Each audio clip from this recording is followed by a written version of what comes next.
Hi everyone, today's video is going to be about the new fairy tale game once again, and this time I'm going to talk about the limited recruit in this game. I'm specifically on the two banner which is active right now, so that's the Ikaruga and also Gildarts banner. So what I'm gonna talk about in this video, the first half is I'm gonna do a quick review of the two characters. I'm not gonna read out all of their skills. You can read that yourself, but I'm just gonna talk about my own source on them. And then in the second half, I'm actually gonna talk about whether it's worth putting on those characters or not. Or should you actually be saving up your diamonds and just skip this banner and save up towards a future character? Okay, so let's start off with the characters themselves. So the two characters, let's start off with Gildarts. So Gildarts skill 1 doesn't just do straight up damage. The damage is not crazy. This is fairly standard if you compare to other characters. But even if I compare to like SR character, they normally do damage to around the same 40 to 50 scaling. So this is definitely nothing crazy. Then his second skill, once again, the damage is nothing crazy. However, this do have an added benefit of silent, which is for 2.5 seconds. 2.5 seconds is actually a really long time in terms of control effect. So this is actually really nice. And also that makes this character a bit easier to use because you don't really time your control effect exactly when the enemy is about to do their attacks because you do have quite a 2.5 second buffer. So this is definitely really nice to use in practice. His skill 3 is basically able to grant himself a shield, and that kind of just defines the way Gildarts is going to work. He is still a DPS character, even though his first two skill doesn't do much attack, like fairly standard attack scaling. His fourth skill, his ultimate skill, it's actually really high, like 90% magic attack or 89% magic attack. It's actually really strong in comparison to other characters. So this is definitely his kind of main highlight. And in order for him to do this, obviously he have the natural attack stats as DPS. However, his skill 3 also kind of protects him defensively with this shield that he have, and that kind of position Gildarts as a character who's able to do a lot of high damage, but also actually bulky enough for him to stand by himself. And this I think is actually really useful, especially in auto mode, because the auto mode in this game is really stupid in the sense that even though you have 3 characters, if your character doesn't die, you wouldn't switch. So basically, you would only switch to the next character when your character actually dies. If you do put on the auto mode, which is just absolutely stupid because there are loads of missions in this game which require you to finish the battle with more than certain HP threshold. So basically, if you just play on auto, vast majority of the time you are not going to be able to hit that threshold because you will just die because the AI just doesn't switch your character around, and then you have to replay the battle manually, wasting more stamina, etc. Just really annoying. So having this shield, I do think is going to make your auto experience a lot easier. So if that's something you kind of want to look for, kind of like more of a quality of life update because you can auto rather than manual everything, then I think Gildarts is something potentially you can consider. So that's kind of his first 4 skills. Then if we move on to passive, this one, Crush Shield inflicts reduce all element defense on surrounding enemies. I'm not a great fan of this skills because whilst it sounds nice, like a 10% defense reduction, what you don't actually realize is that the other characters were able to do this better. So if I actually look at a different character, which is Levy, who is an R character, by the way, like a rare character, if I look at her skills and I look at this one, which is she is only going to be able to unlock this when she's 6-star, but she is an R character, so it should still be fairly easy for you to get her to 6-star in the long term. And if you look at this, she's able to reduce it by 15%, right? So this is already better than what Gildarts is able to do.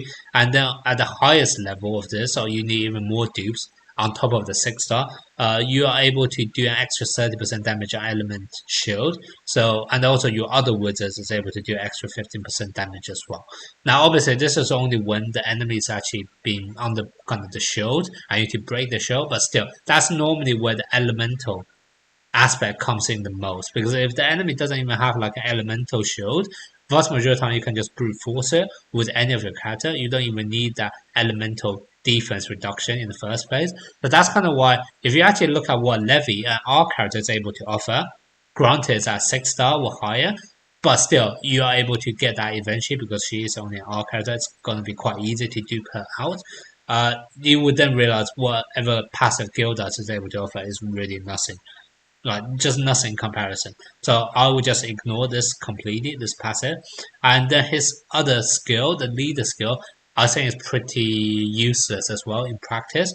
Basically, this one gains enhanced Earth defense. It's all of your wizard gain an enhanced Earth defense. So I'm gonna assume that will be if you are facing up against enemies who do Earth type attacks, you are gonna get an extra 15% defense, which sounds nice on paper, but there's two things about it. One, first of all, it's very situational. You would have to be facing enemy who are actually having Earth elemental attacks. So first of all, that already reduces how likely you are actually able to trigger this leader skill. And then the second thing is, Gildas himself is Earth, and normally if you do try to go for elemental advantage, you'll be playing Gildas against enemies who are weak against Earth, not against enemies who actually do Earth damage. So once again, if you do actually play Gildas in situations where it suits him the best, you this wouldn't even get triggered at all because the enemy would be weak against us, not actually doing Earth damage themselves. So this just doesn't really sound very useful to me in real life. So I think you can pretty much ignore this as well. So that's pretty much what Gildas is able to offer as passive. This is only going to be active once Gildas 6-star, and considering he's an SSR, I think you can pretty much just ignore this for the time being. Like you probably wouldn't be able to get him to 6-star at least for the next few months. So just ignore this completely. So that's basically how Gildarts kind of works in terms of his skill kit. Then we move on to the next character, which is Ikaruga. Now Ikaruga do a similar kind of damage for his skill 1 to Gildarts, so 46%. So this is fairly standard. However, unlike Gildarts skill 1, which doesn't offer anything extra, this one actually gives herself a buff for 12% of increased physical attack. So if you do actually do a combo of using this one first, then the other 3 skills, you are then actually able to benefit from all those buffs, which is quite nice. Then her second skill is already going to do a lot more damage than whatever Gildarts is able to offer at the trade-off of a shorter silent period. So if you remember, Gildarts is able to do, I think, like 2.5 seconds silence. This one is only 0.15 seconds. I do think this triggers per hit of his attack though, so maybe if you do add them all up, it doesn't say how many attacks you'll be doing. I think this is not actually 0.15 in practice. It's probably actually going to be a bit longer because it is triggered per attack. But still, this is just going to be something you have to bear in mind. So you do a bit more high attack, but much shorter control period. But there's other added benefit, which is you do get yourself a shield. The shield is pretty weak as well. It's only 9% of physical attack, and it only lasts for 3 seconds. So if you compare this to the shield Gildarts is able to offer, Gildarts is able to offer 5% of max HP. That's definitely going to be higher than attack because, well, it kind of makes sense, right? If your attack is higher than HP, you'll be one-shotting everyone, so it just doesn't make sense. Normally, it takes you multiple hits in order to actually kill someone off. So 5% of max HP is definitely going to be a lot higher than the scaling based on attack. So that's kind of just how it works. So this basically is kind of her skill 2. Then if you look at her skill 3, once again the damage output is really high, so all much higher than what Gildarts is able to offer. And this one, once again, is able to offer silence again, and also control immunity. So she does have a few added additional benefit on top of the fact she also have a really high pure attack scaling, which is quite nice.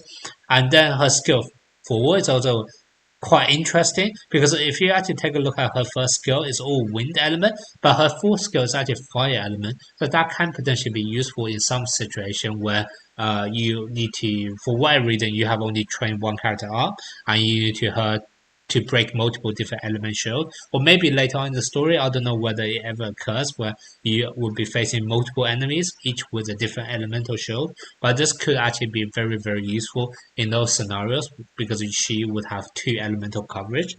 Now, her attack scaling for this doesn't look very high if you first look at it. However, she does do additional damage which is based on 8 stacks of sword sigil, and each one of them is worth 2.5. So if you do actually add them up, it's actually really high, which is comparable to what Gildarts is able to offer as well. But that's very nice. And also she has control immunity, so this is very, very good. Skill 4. Her passive, the first one, give extra sword sigil, which basically means that you'll be able to do even more attack scaling on the ultimate. So you just have to be somewhat mindful of how you play her. Like you normally want to chain her for her other 3 skills first, especially start off with skill 1 to get that increased physical attack, and then use the other 4 in order to then use the other 2 to get additional sword sigil, and then use her skill 4 to do additional attack damage, etc. So that's basically the way you should be playing. So you need to be mindful of this. You probably need slightly more skills to play her in comparison to Gildarts, who kind of have a shield, so you don't really need to care. You can even auto with Gildarts. Whereas Ikaruga, I do think you probably do want to play her manually, just so that you can time off your combo skills, etc. And then you have her leader skill. I really like this. I really like this leader skill. I think it's one of the best in the game because it reduces the enemy's both attacking speed by 10%, but also moving speed by 10%. And what that basically means is, first of all, there are certain stages where you have enemies which are trying to escape from you. So this, first of all, will make those stages easier, I believe. I'm pretty sure this should be active against boss, so that would make it very easy. And then the second thing is, actually, mainly to test it, is all enemies will at the start of the battle. So maybe if the boss is only going to be out halfway through the battle, then those enemy wouldn't be inflicted, but only the enemy at the start. But still, this is going to be a very, very useful ability to have because it also reduces attacking speed by 10%. And you can think of it as 10% less attacking speed means you take 10% less attack, and therefore you take 10% less damage straight off. So this is effectively like a 10% damage reduction. But not only that, because you're also reducing the attacking speed and movement speed, this actually makes it easier for you to dodge attack as well. So it's not actually just a straight off 10% damage reduction. It actually works out a lot more valuable in real life because you then have a much higher chance of dodging the enemy attack completely and then time your counterattacks, etc. So this is just really, really nice. You can even try to cheat the stage by just running away from the enemy. Because the enemy are going to be slower than you, the attack may not be able to hit you. You can just wait around in the corner, wait for all of your skills to come out of cooldown, and then go back in and attack. So I definitely think this have a lot of usability in terms of skill, but once again, you do have to play that manually just so you have full control of what exactly you want to do. When to dodge, when to potentially run away and hide in a corner potentially, right? So this is something you have to be mindful of. And once again, I'm not going to talk about this because this won't really be in play till a few months into the game. Alright, so this is kind of my review on the first 2 characters that are on limited banner. Now, do I recommend I'm pulling for them?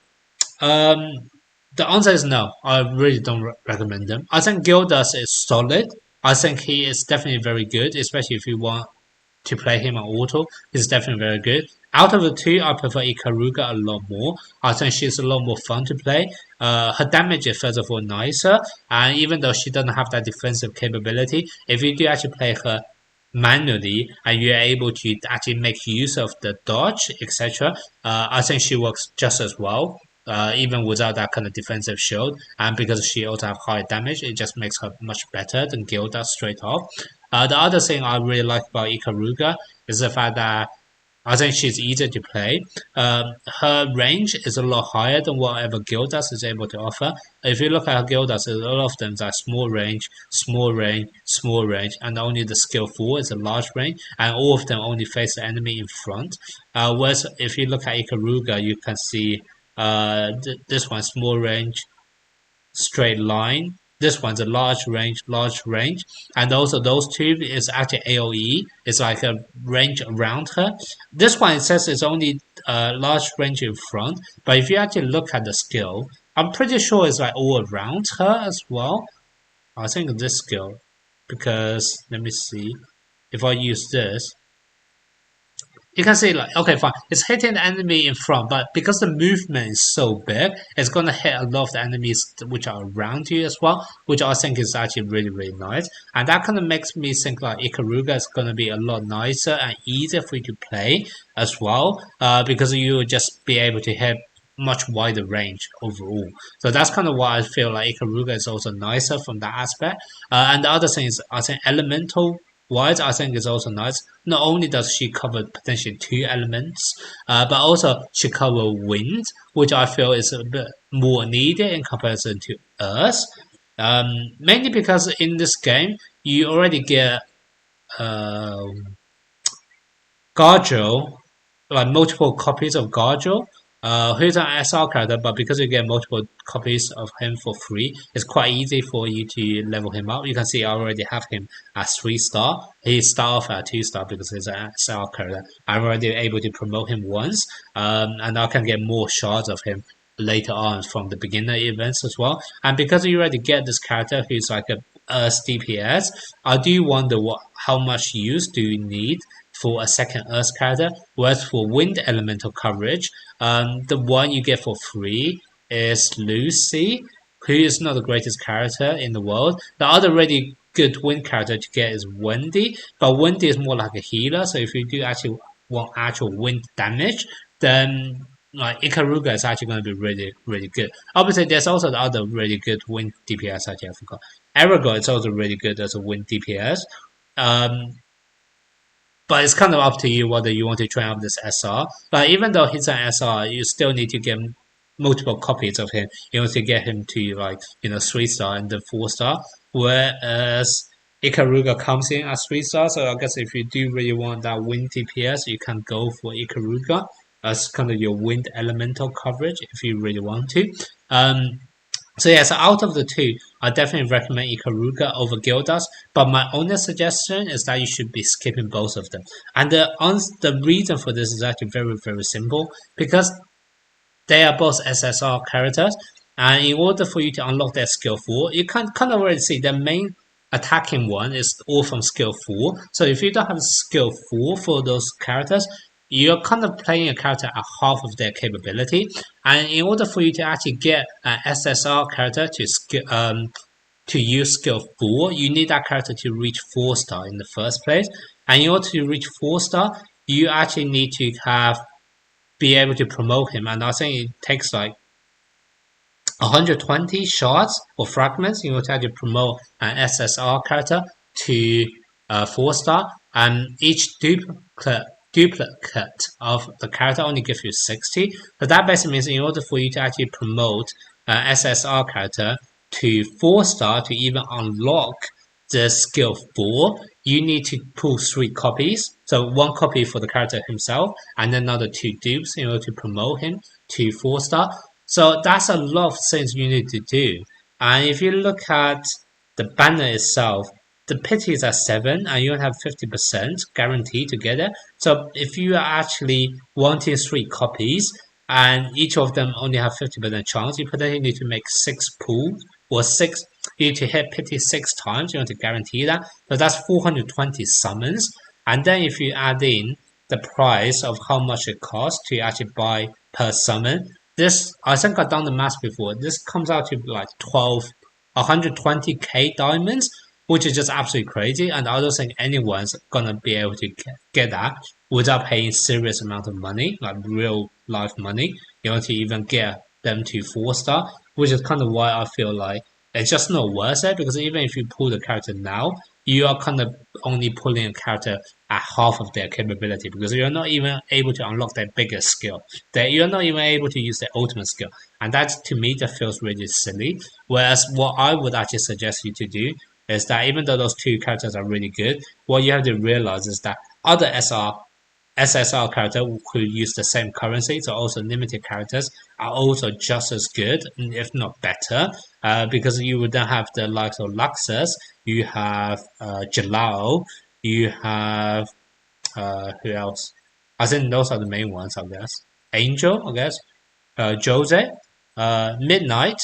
So you can see there are loads of other really good limited SSR characters, and you can check out their skills already, right? You can actually go into skill preview and just play around with them, and they also offer all different kind of things. And because they will be coming in later on into the game rather than straight off, obviously the banners do rotate, and also Gildarts and Ikaruga do come back in the future, but still you don't actually know how long it will take for them to come back, and I'm gonna guess is that they will do a full rotation of all of the different limited characters first. So maybe after those two banners you will have the likes of Laxus or Jalal coming up next, etc. And rather than trying to go all out on those two characters, with the limited amount of diamonds that you have, you won't even be able to get them to 4-star to unlock their ultimate. It's actually probably going to make more sense for you to just play around with all of those limited characters that are SSR to figure out which one do you actually really like the most, and just save up your diamonds for them.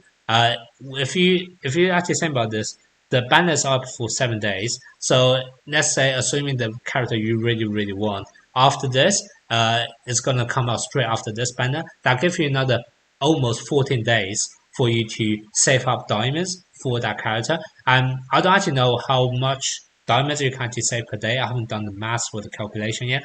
But considering I'm currently the second day and I already have 12k diamonds, I do feel like if you do have that 14-day buffer, you should be actually able to get a good amount of diamond, maybe like 60k or 50k, probably lower because I am obviously at the beginner stage and then also like beginner events. But still, I have a good feeling that you may be able to save out at least 30 or 40k diamonds towards them, and that basically gives you a good chance of trying to gamble for character for potentially to able to 4-star it, rather than trying to pull an SSR right now, which you know almost for certain you will not be able to 4-star them, and therefore not actually be able to use them for their full potential. And if you do actually end up using them, you kind of ruin your chances for a different SSR. And I think one of the worst decisions you can make in this game is to have multiple SSR, but all of them are being stuck at 3-star, and none of them are going to be really playable because they'll all be power crept by lower rarity characters who can actually promote all the way up to 6-star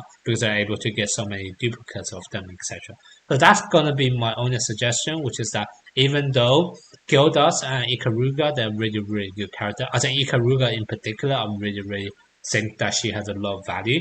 But I think just at this stage of the game, when the game just launched and you have not enough currency to really guarantee a character to promote them all the way to 4-star, I think it's best, it makes sense for you to just kind of hold on to your resources for now and just to see what's going to happen next after the banner. Even if you do decide to pull, or maybe you actually do build up enough diamonds to actually potentially try to gamble for a character to see whether you can make them to 4-star, you still don't need to do it on day one, right? There's still 5 days left for this banner. So I still think the smart thing to do is just to save up for now. Hopefully the game will give some kind of announcement towards the end of this banner to say who else is going to come up next, and then you can make a comparison to see whether you don't want to actually try to gamble for this character or give yourself even more buffer to try to guarantee 4-star in one of the future limited recruits.